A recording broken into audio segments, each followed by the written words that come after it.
결국에 친조국 정당과 민주당이 손을 딱 맞잡은 것 아닙니까? 라는 좀 논란이 있습니다. 그러니까 이런 것이잖아요.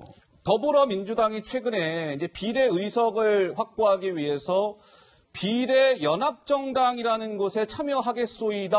전당원 투표를 통해서 그렇게 결정한 바 있습니다. 그렇죠? 그러면 민주당이 그 참여하겠다는 이른바 그 기반, 플랫폼, 거기는 어디일까? 이게 지금 관심이었잖아요. 자, 김 기자, 그런데 뭐 어떻게 드러났다고요? 네, 일단 참여하기로는 결정이 된 이후에 누구와 어떻게 하겠다 이것까지도 결정이 된 겁니다. 지금 시민을 위하여라는 곳을 플랫폼으로 선택을 한 건데요. 거기에는 가자환경당, 가자평화인권당, 기본소득당, 시대전환 이런 곳들이 함께 참여하고 있습니다. 특히 이 시민을 위하여라는 곳은 지난해에 조국 수호 서초동 집회를 주도했던 개혁국민운동본부가 주도적으로 참여하고 있는 곳인데요. 그렇기 때문에 친조국 성향 인사가 다수 포진됐다 이런 해석도 나옵니다. 결국 야권에서는 이런 주장도 나왔습니다. 들어보시죠. 저는 시민을 위하여 그래서 무슨 유시민당인 줄 알았어요. 그랬더니 알고 봤더니 이게 조국당이더만요. 비례 조국당에 참여하는 것도만 보니까 조국 수호에 앞장섰던 사람들을 이렇게 더불어민주당은 전략공천으로 안산에도 내리꽂고 남양주에도 내리꽂고 비례정당도 이제는 비례 조국당에 참여해갖고 그 후보들 많이 내시기로 한 건가요? 그건 지켜야 될 신의가 아니에요. 그건 오히려 그걸 배신이라고 하면 그건 좋은 배신이죠. 이제 조국하고 갈라서세요 좀. 그러니까 우리 시청자 여러분들 뭐 다들 알고 계시겠지만 이런 거예요. 민주당, 기본소득당, 시대전환, 가자환경당, 가자평화인권당 이러한 정당이 저 시민을 위하여라는 정당에 이렇게 참여하게 하는 이런 형식을 꾀하겠다는 거죠. 민주당 그동안 우리 비례당은요, 저 미래한국당처럼 우리가 직접 만드는 거 아니에요. 우리는 참여하는 겁니다. 근데 그 참여하는 기반과 플랫폼이 시민을 위하여라는 곳인데 저 시민을 위하여라는 저것이 결국에 조국 수호 단체 아니냐. 그러니까 조국 수호 단체와 민주당이 결국 손을 잡게 된 것 아니냐 이런 건데. 우리 말씀 중에 최진영 변호사 나오셨는데요. 어떻습니까? 지금 일각의 지적? 그렇습니다. 그 힘을 위하는데 앞에 괄호가 있는 것 같습니다.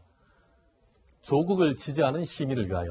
실질적으로 이 부분에 있어서 지금 그 민주당 같은 경우에는 이 그 조국 지지하는 그 세력과 그 이 연합당은 사실 다르다라고 얘기를 하고 있습니다만 이른바 그 시민을 위하여 이른바 더불어 지금 그 시민당이다 이런 그 얘기가 나오고 있는데요. 그 정당의 그 중추는 지금까지 말씀하셨던 것처럼 이른바 조국 대전에 있어서 조국을 지지하시는 분들이 만든 플랫폼 아니겠습니까? 사실 엊그제까지만 해도 시민사회단체가 만들어 놓은 그 개혁시민연대입니까? 그쪽과 어떻게 같이 하나라고 했었는데 거기에 들어있는 여러 어떤 그 군소정당들과의 어떤 협조가 안 됐는지 그 내막은 아직까지 명확하게 들려지는 않습니다만 지금 이른바 그 그릇 플랫폼이 되는 그 그릇을 만든 그 정당은 실질적으로 조국 더불어서 조국 교수를 지지하는 문재인 대통령을 적극 지지하는 사람들로 만들어진 그 그릇을 선택했다라는 점에서 결국 그 기반이 문재인 자체에 대한 어떤 위성 정당이다 이렇게 평가할 수밖에 없는 것 같은데요. 그러다 보니까 비례 조국당이 아니냐 그런 얘기가 나오는 것 같습니다. 아하, 자 보세요. 그러니까 일각에서는 이런 또 지금 지적이 나오는 것이죠. 아니 말 잘 듣는 범여 군소 세력을 앞세워서 사실상 비례 민주당을 만들겠다는 속내 아닐까요? 뭐 민주당이 시민을 위하여 참여하는 형식이라고는 하지만 사실상 민주당이 주도하는 비례 민주당 아닙니까? 이런 거예요. 뭐 일각의 지적이긴 합니다만. 또 하나 주도권을 쥐려는 정치개혁연합이라는데 원래는 이제 여기랑 하려고 했는데 민주당이 정치개혁연합은 어떻게 보면 안 하고 지금 이 시민을 위하여랑 손잡겠다는 거 아니에요? 그러니까 지분 요구 안 할 군소정당을 선택한 거 아닐까요? 이런 건데 우리 김 교수님께서는 어떻게 생각하세요? 너무 이 프레임을 구성하려는 의도가 한번 보이는 것 같아요. 그러니까 조국 프레임을 구성을 해서 예컨대 지금 어떻게 보면 이제 범여권의 비례정당에 대한 프레임을 굉장히 부정적으로 만들어가겠다 뭐 이런 시도들이 있는 것 같은데 저는 위성정당도 아니라고 봐요. 위성정당이라 그러면 실질적으로 이렇게 논란이 있을 수가 없어요. 이 범여권을 다 아울러야 되는데 지금 정치개혁연합이라는 거는 어떻게 보면 과거의 운동권을 이제 민주화 운동했던 원로 그룹들이 여기 다 포함되어 있습니다. 그래서 실질적으로 민주당이 통제하기도 굉장히 어려워요. 그리고 이제 다른 당들도 마찬가지죠. 그래서 범여권을 아울러야 되는데 지금 플랫폼으로 정치개혁연합하고 시민을 위하여가 두 개가 있는데 지금 이 둘이 이제 일종의 통합을 하면 가장 좋죠. 그러면 이제 그거를 기반으로 해가지고 다른 당들을 다 흡수하면 되는데 지금 이 둘이 사실상 거기서 갈등이 나고 어떻게 보면 이제 뭐 지분 싸움인지 뭔지 모르지만 주도권 싸움인지 여기서 통합이 안 이루어졌어요. 그런데 시민을 위하여가 먼저 정당에 이 등록을 했단 말이에요. 그러니까 이걸 플랫폼으로 활용을 하고 그러면 여기서 정치개혁연합이 배제될 것이냐? 저는 그렇게 생각하지 않아요. 그렇게 되면 지금 얘기가 되는 것처럼 말 그대로 위성정당의 모습이 그대로 나타날 수밖에 없기 때문에 저는 전체적으로는 먼저 띄우고 나중에 다 따라가는 그런 모습이 될 가능성이 크다 이렇게 봅니다. 자, 민주당이 같이 참여하겠다라고 하면서 이제 같이 보면 어떻게 보면 참여하는 정당들 뭐 맨 위에 민주당 있고 밑에 4개 정당 한번 보시면 뭐 시청자 여러분 들어보신 적들 있으신가요? 저는 사실 처음 들어봅니다. 이런 당들과 민주당이 함께 시민을 위하여라는 저 비례정당의 플랫폼에 이제 함께 하겠소이다, 참여하겠다, 이제 이런 건데. 그런데 말이에요. 자, 김 기자. 오늘 좋다 이거예요. 저러한 당들이 지금 뭉쳐갖고 비례당을 만드는데 그 당의 뭐 이름도 정해졌다면서요? 그렇습니다. 뭐 비례의원, 비례대표 의원들을 담아서 선거를 치러야 되기 때문에 정당 이름을 정해졌는데요. 기존에 있던 정당의 이름과 굉장히 비슷한 이름을 갖게 됐습니다. 관련 영상 한번 보고 오시죠. 시민을 위하여는 개정선거법의 정신을 파괴하고 소수 정당의 의석 강탈을 자행한 미래한국당에 대응하기 위해 일어섰습니다. 우리 촛불 시민은 반칙으로 제1당 자리를 탈취한 적폐 세력이 탄핵을 비롯한 부당한 정치 공세로 민생을 파괴하고 힘들게 전진해온 사회개혁을 역행시키는 것을 용납할 수 없었습니다. 선거를 치르기 위해서 각 정당들이 보내는 비례 후보들을 담을 정당명은 더불어시민당으로 결정을 하였습니다. 네, 저 민주당이 참여하는 비례당의 이름은 더불어시민당으로 정해졌다 이겁니다. 민주당의 정식 플레임은 더불어민주당. 민주당이 참여하는 비례당의 이름은 더불어시민당이 된 거죠. 근데 일각에서는 민주당이 어떻게 보면 본인들이 잘 좌지우지할 수 있는 말 잘 듣는 급조된 무명 정당 등을 파트너로 삼아서 사실상 민주당이 주도하는 비례 민주당을 만들려는 거 아니냐라는 일각의 지적과 비판. 우리 이 평론가는 너무 나아갔다고 보세요? 자, 지금 민주당이 지금 시민을 위하여와 만약에 손을 잡고 더불어 시민당이라는 걸 띄운다면 이번에 민주당은 또다시 말을 다 바꾸는 그런 행태를 하는 겁니다. 무슨 말을 바꿨느냐? 자, 지금 비례정당을 만들면서 당원들 투표를 했잖아요. 당원 투표에서 당원들한테 물어보는 질문이 이거였습니다. 외부에서 시민단체와 기존의 정당들이 다 참여하는 그런 정당에 우리도 참여하겠습니까가 질문이었어요. 그런데 보시자고요. 시민을 위하여라는 이 단체가 지금 사실상 질문한 것처럼 시민단체 또는 진짜 제대로 된 정당들이었느냐라고 묻는 거예요. 자, 정치개혁연합과 시민을 위하여 이 두 플랫폼이 있었는데 정치개혁연합은 그 안에 함세웅 신부라든지 또는 문성근 배우 이런 분들이 계셨습니다. 아, 그랬어요? 이분들은 늘 시민단체를 만들어서 민주당 계열의 정당과 연합을 했어요. 그 전통이 옛날에 대통합민주신당의 손학규 대표가 있을 때 문성근 씨가 시민단체를 만들어서 그때 연합을 했었거든요. 늘 연합을 잘 하는 그런 집단입니다. 그리고 또 한 가지 여기에 함께 참여할 가능성이 있었던 당들이 녹색당, 미래당 뭐 이런 정당들이에요. 이 당은 사실 의원은 한 번도 배출을 못했지만 그럼에도 불구하고 10수년간 우리 정당 활동을 해왔던 당이에요. 예. 그런데 지금 말씀하셨듯이 가자, 평화당, 뭐 또 기본소득당, 시대전환 시대전환. 모두 다 한 달도 만든 지 한 달도 안 된 정당들이 대부분입니다. 그래요? 그렇다면 결과적으로는 이 비례정당을 만들기 위해서 사실은 급조한 정당들 아니겠느냐와 두 번째는 지금까지 우호적이라고 늘 생각해왔던 문성근, 함세웅 신부 등 제야, 옛날 70년대를 얘기하면 이 제야 시민단체의 원로들도 못 믿겠다. 하는 겁니다. 예. 만약에 이게 정당이 돼서 실질적으로 굉장히 많은 20명 가까이 되는 비례 의석을 차지했을 때 혹시나 이분들이 우리 민주당으로 안 돌아가고 계속 정당 활동할 거야라고 말을 바꾸면 어떡할까? 이런 못 믿을 어떤 상황 아니겠느냐? 알겠습니다. 그 이유가 이거예요. 문재인 대통령을 지지하는 그런 분들의 그 사이트에 보면 이렇게 돼 있습니다. 시민을 위하여를 선택하자. 이 시민을 위하여는 정치적 계산을 하지 않는 빈 그릇이다. 이렇게 표현하고 있거든요. 알겠습니다. 자, 지금 민주당이 비례연합정당에 이제 참여키로 했고 그 당의 이름은 더불어시민당이라고 말씀을 드렸는데 유시민 노무현재단 이사장이 관련해서 무언가 발언을 했다고요, 김 기자? 민주당이요, 이 비례연합정당에 참여하는 것에 대해서 민주당이 좀 더 자신감 있게 참여해라 이런 주장을 했습니다. 그 이유를 말하면서요, 경찰차와 도둑을 비유했는데 어떤 비유인지 직접 한번 들어보시죠.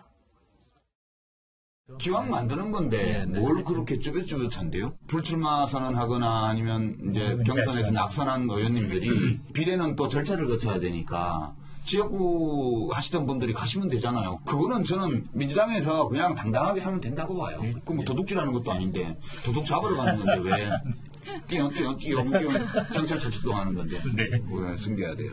열린 민주당도 제가 보기에는 3%는 분명히 넘을 것 같아요. 네, 넘을 것 같아요. 몇 석이든 의석을 받으니까 합치면 교수단체 되는 거는 제가 보기에는 일도 아닌 것 같고 그거는.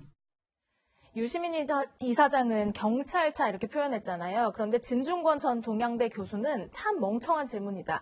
경찰차가 아니라 도둑차니까 숨는 것이다. 이렇게 얘기하면서 도둑 주제에 자기가 경찰이라고 우기는 것이 민주당의 매력이다. 말 그대로 좀 맹비난을 쏟아부었습니다. 네, 그렇군요. 그러니까 유시민 이사장은 한마디로 민주당을 경찰로 비유한 것이고 미래한국당은 이제 도둑으로 비유한 건데 진중권 전 교수는 저렇게 응수한 것이죠. 최 변호사는 어떻게 생각하세요? 아마 그 이름에 시민이 들어있기 때문에 본인이 그렇게 얘기하는 것이 아닌가 하는 생각도 드는데요. 예. 사실 이 부분에 있어가지고는 아까 그 말씀하신 것처럼 지금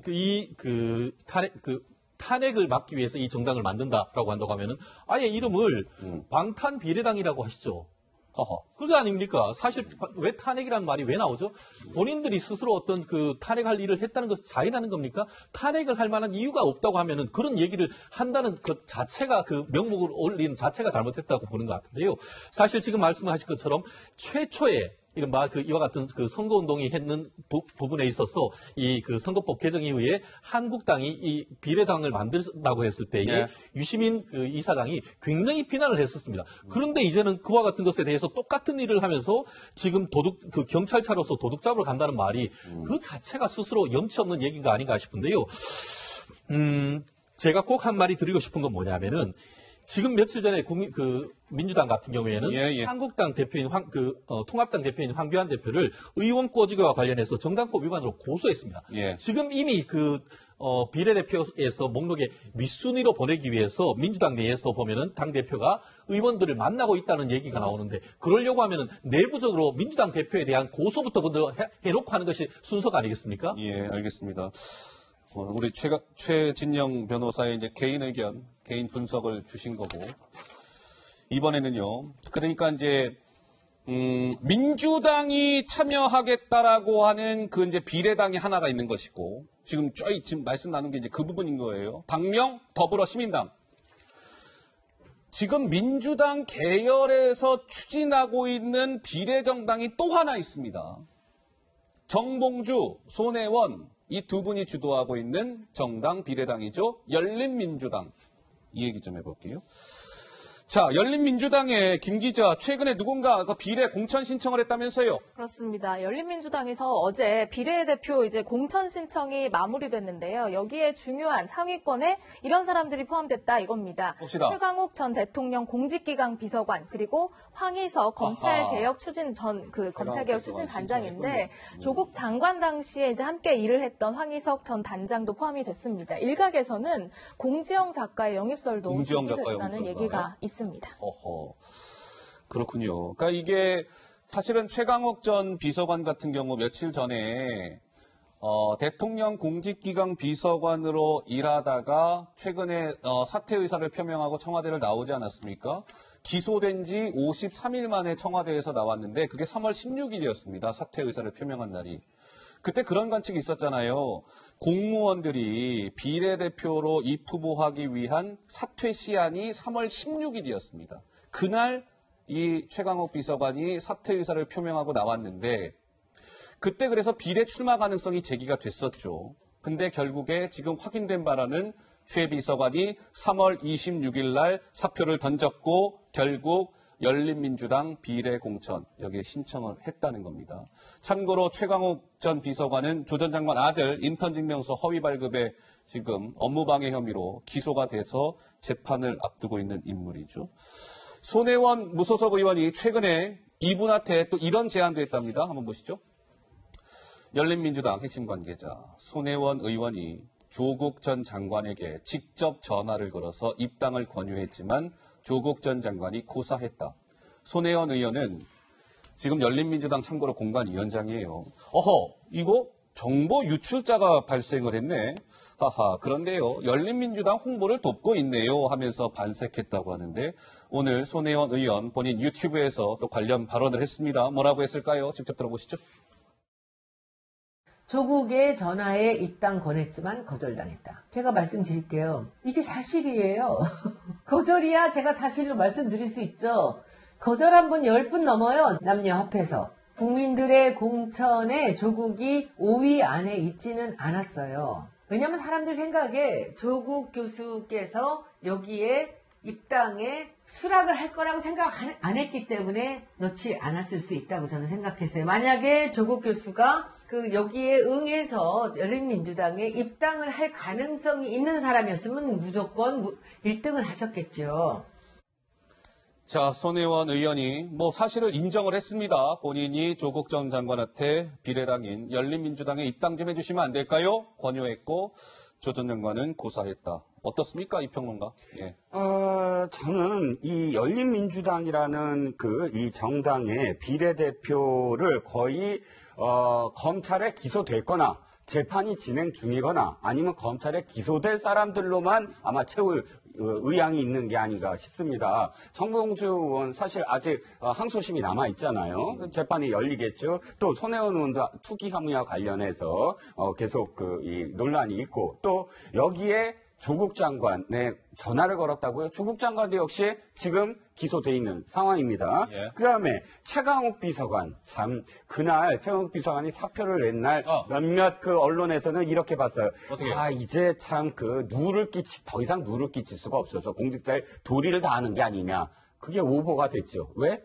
그게 아니라 사실은 자신의 어떤 죄를 도리어 유권자들이나 혹은 또 국민들에게 묻는다. 내가 배지를 달면 바로 국민들이 나를 이제 심판한 게 아니냐. 아마도 또 이 김경수 도지사가 그때 드루킹 사건 때 사실 이 지방선거에 나와서 당선이 되자 재판정에서 한 얘기를 고스란히 이분들이 할 가능성이 커요. 이분들 그때도 김경수 지사 재판정에서 이렇게 얘기하지 않았습니까? 유권자들이 나를 심판했다. 유권자들이 무죄라고 생각했기 때문에 나를 이렇게 도지사로 선출한 게 아니냐. 그 이야기를 이분들은 아마도 자신들이 만약에 3%가 넘어서 배지를 달게 되면 자신들이 출석해야 될 재판정에서 고스란히 다 똑같이 할 가능성이 커졌습니다. 자, 중앙일보 오늘자 사설 좀 한번 잠깐 보죠. 중앙일보 사설. 이게 이제 오늘자 중앙일보 사설인데요. 사설의 제목은 재판받는 여권 인사들의 총선 출마, 유권자 우롱이다라는 사설 제목이고 그 내용에는 이런 게 있었습니다. 최강욱 전 청와대 공직기강 비서관이 비례대표 사퇴 시한이겠죠. 예, 시한인 16일 사표를 낸 걸 놓고도 뒷말이 무성하다. 친여 성향 정당의 비례대표 출마설도 나돈다. 만에 하나 출마를 염두에 두고 있다면 이 역시 도리와 이치에 맞지 않는 행태다. 근데 결국에는 만에 하나 출마를 염두에 두고 있다면이 아니라 이미 출마를 지금 기정사실화했고 최강욱 비서관이 신청까지 했답니다. 어떻게 보세요, 김 교수님께서는? 저렇게 기소된 분들이 이제 국민의 선택을 받기 위해서 나온다는 것 자체가 사실은 불법은 아닙니다. 왜냐하면 이제 기소 자체가 유죄를 의미하는 것은 아니기 때문에. 하지만 국민적인 어떤 시선에서 본다면 사실 굉장히 좀 불편한 부분은 분명히 있죠. 그런데도 불구하고 지금 최강욱 전 비서관이 이렇게 나오는 데에는 이제 본인은 스스로가 뭐 유죄다라고 생각을 안 하는 거죠. 명예회복의 기회로 삼겠다고 얘기하는 것 같아요. 그런데 지금 열린민주당 같은 경우가 거기에 이해관계가 사실은 맞춰졌다. 왜냐하면 3%를 사실상 받아야지 의석을 확보할 거 아니에요. 그런데 지금 여러 분들에게 어떻게 보면 이름을 대면 다 알만한 분들에게 전화를 해서 요청을 한단 말이에요. 근데 대부분 거절당했단 말이죠. 그런 차원에서 조국의 지지자들을 로부터 어떤 지지를 확보하기 위해서 거기에 근접한 최강욱 전 비서관을 지금 뭐 공천할 그런 계산이 있는 거 아닌가. 그런 뭐 이해관계가 맞아떨어지는 것 같은데 문제는 국민들이 거기에 대해서 어떻게 심판하느냐는 완전히 다른 얘기고요. 아까 유시민 전 이사장이 뭐 얘기했던 도둑 경찰 그것도 본인들의 얘기지 결정권은 국민들이 있습니다. 실질적으로 누가 도둑이고 누가 경찰인지는 거기가 판단할 것이고요. 아까 우리 이평론가님 말씀하신 부분 중에 한 달뿐이 안 된 당들이다. 그렇지가 않습니다. 사실관계 명확하지 않고요. 가자평화인권당은 16년도에 만들어졌어요. 그래서 상당한 기간이 있습니다. 그거 좀 정정을 해야 되고요. 또 한 가지가 뭐냐면 지금 민주당 같은 경우는 사실은 조국 관련해서 어느 정도 선을 긋고 있거든요. 그런데 이제 이 장면에서 만약에 이제 이 조국의 어떤 당처럼 비례정당이 된다 그러면 사실 지금 지역을 뛰는 분들에게도 상당히 도움이 안 돼요. 그래서 우리가 얘기했던 대로 정치개혁연합이 참여 안 한다는 것을 전제하는 것은 잘못됐다. 이렇게 생각합니다. 자, 손혜원 무소속 의원이자 지금 열린민주당 공천관리위원장을 맡고 있는 손혜원 의원이 김 기자, 뭐 어때요? 최강욱 비서관에 대해서도 언급했다고요? 말씀하신 대로 손혜원 의원은 뭐 그 당 대표이기도 하지만 공천을 맡고 있는 공천관리위원장이잖아요. 그런데 좀 특정 인물에 대해서 뭔가 좀 띄워주는 것 아니냐 이런 지적이 나오고 있습니다. 왜 그런지 직접 들어보시죠. 최강욱에 대한 질문으로 온갖 전화가 불이 나고 하는데 정치 얘기만 해. 최강욱 어떻게 됐어? 주진영 어떻게 됐어? 이 얘기를 여러분들이 원하시는데 공천관리위원장으로서 지금 아무 얘기도 해드릴 수 없다라는 것은 다시 죄송하지만 그렇게 알아주시고요. 여러분들이 희망을 가질 수 있는 길을 제가 만들어가고 있습니다. 말씀드렸잖아요. 우리가 희망을 놓지 않도록 그리고 언제 어느 때도 확실하게 문재인 정부를 보호하고 호위무사할 여러분들께서 뽑아주신 후보들 중에서 제가 그야말로 이렇게 안정감을 드릴 수 있는 후보를 모신다면 이쪽으로 몰빵해 주시면 어떻습니까? 그러니까 말씀드린 대로 공관위원장이 뭔가 특정 후보에 대해서 너무 친화적으로 얘기한 것 아니냐 이런 지적인데요. 주진형 전 한화투자증권 대표는 이런 말을 SNS에 남겼습니다. 손혜원 의원이 열린 추천에서 가장 많은 표를 얻기를 속으로 바랬던 사람 바로 최강욱 씨다. 이렇게 얘기한 바도 있습니다. 그렇습니까? 네, 알겠습니다. 그러면 우리 시청자 여러분들께서 궁금하실 것 같아서 열린민주당이라는 이 비례당이 대략 그러면 한 몇 석이나 가져가길래 뭐 이렇게 시끄러운 거야. 근데 물론 최근 여론조사를 기반으로 한 건데 한번 보세요. 비례투표에 대한 국민 여론은 미래한국당, 지금 미래통합당의 비례당이죠. 미래한국 22.6, 비례연합정당 이제 이 19.9, 정의당 7.5, 네 번째 열린민주당이 자리하고 있습니다. 6.5%가 나왔습니다. 만약에 이대로 6.5 정도의 이번 4.15 총선에서 저 열린민주당이 6.5%를 받으면 대략 배지 5명, 한 6명 이 정도 나옵니다. 열린민주당에서. 대여섯 명 배지를 배출할 수 있는 거예요. 근데 지금 그 상위권에 최강욱 전 비서관이 이름을 올렸다는 거죠. 국민들의 판단을 지켜보도록 하겠습니다.